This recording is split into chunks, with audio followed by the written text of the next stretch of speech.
నల్గొండ జిల్లాలోని కొన్ని ధాన్యం కొనుగోలు కేంద్రాల్లో అక్రమాలు జరుగుతున్నాయని నల్గొండ మాజీ ఎమ్మెల్యే కంచెల భూపాల్ రెడ్డి తెలిపారు. తాము అందించిన ఆధారాలను పరిశీలించి అక్రమార్కులపై వెంటనే చర్యలు తీసుకోవాలని కోరారు. నల్గొండ మాజీ ఎమ్మెల్యే కంచెల భూపాల్ రెడ్డి బుధవారం జిల్లా కలెక్టర్ చంద్రశేఖర్ను ఆయన కార్యాలయంలో కలిసి ధాన్యం సేకరణలో జరుగుతున్న అక్రమాలను ఆధారాలతో సహా అందజేసి చర్యలు తీసుకోవాలని కోరారు. అనంతరం ఆయన మీడియాతో మాట్లాడుతూ కనగల్ మండలం జి ఎడవెల్లి గ్రామంలోని ధాన్యం కొనుగోలు కేంద్రంలో 2 రకాల ట్రక్ షీట్లతో రైతులను మోసం చేస్తున్నారని, రైతులకు ఇచ్చే ట్రక్ షీట్లో ఒక రకమైన తూకం, మిల్లర్ దగ్గర నుంచి మరో రకమైన తూకంతో ట్రక్ షీట్లు ఇస్తున్నారని, అందుకు సంబంధించిన ఆధారాలను జిల్లా కలెక్టర్కు అందజేశామని, వీటి ఆధారంగా వెంటనే చర్యలు తీసుకోవాలని కోరారు. అదేవిధంగా తిప్పర్తి మండలంలోని మర్రిగూడెం, తిప్పర్తి, ఇండ్లూరు, మామిడాల తదితర ధాన్యం కొనుగోలు కేంద్రాలకు బయటి రాష్ట్రం నుండి ధాన్యం వస్తుందని, స్థానికంగా ఉన్న నాయకులు ధాన్యం సేకరణ నిర్వాహకులతో కుమ్మక్కై ఆ ధాన్యాన్ని కొనుగోలు చేస్తున్నారని, దీనిపై తమ నాయకులు ఆధారాలను బయటపెట్టినప్పటికీ ఇంతవరకు చర్యలు తీసుకోలేదని చెప్పారు.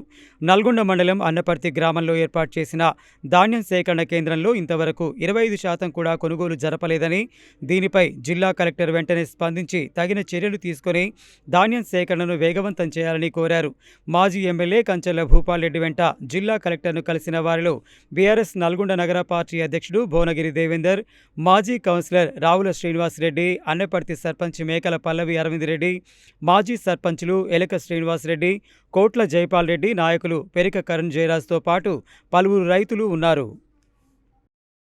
ఎక్కడైతే ఫ్రాడ్ అవుతుందో, ఎక్కడైతే అన్యాయం జరుగుతుందో రైతులకు, మరి వాటి మీద వెంటనే ట్రక్ షీట్లలో ఎక్కడైతే మోసం జరిగి రైతుకు తెలియకుండా ధాన్యాన్ని కట్ చేసిర్రో అవన్నీ కూడా రిటర్న్ వాళ్ళ డబ్బులు ఇప్పియాలనేది ప్రధానమైనటువంటి డిమాండ్ అని మీ ద్వారా నేను తెలియజేసుకుంటూ, మరి అదేవిధంగా మరిగూడెంలో తిప్పర్తి మండలం మరిగూడ గ్రామంలో రైతే లేడు. ఒడ్లు మాత్రం పక్క జిల్లాలు పక్క రాష్ట్రానికి వెళ్ళి 1600 రూపాయలకు తీసుకొచ్చి అక్కడ రైతులు ఉంటారు, రైతుల ధాన్యం తీసుకోరు అధికారులు. కానీ పక్క జిల్లాల నుంచి పక్క రాష్ట్రం నుంచి తీసుకొచ్చినటువంటి ధాన్యానికి వడ్ల బస్తాలు ఇచ్చి నింపినటువంటి పరిస్థితి. దాని మీద వెంటనే కంప్లైంట్ చేస్తే అక్కడ అట్లా సీజ్ చేసి పెట్టిండ్రు. అందుకే దాంట్లో సీజ్ చేయాలా,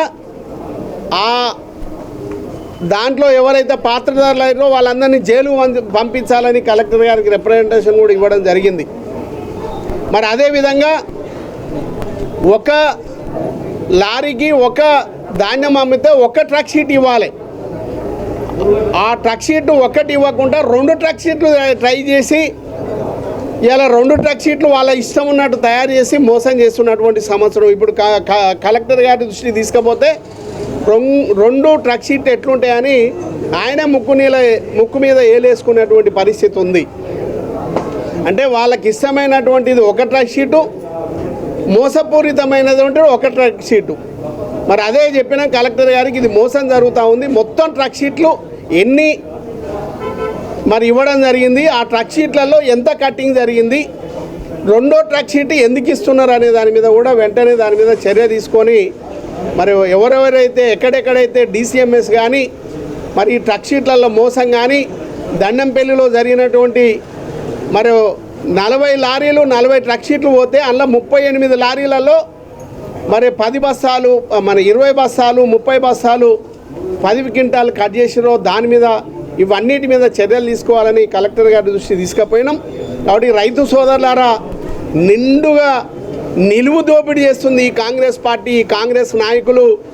ఈ జిల్లా మంత్రి మిల్లర్ల కాడ తీసుకున్నటువంటి డబ్బులతో మిల్లర్లు, అధికారులు, సెంటర్ ఇన్ఛార్జీలు అందరు కలిసి రైతుల నెత్తిల శటగోపురం పెడుతున్నటువంటి సందర్భాన్ని గుర్తు చేస్తున్నా.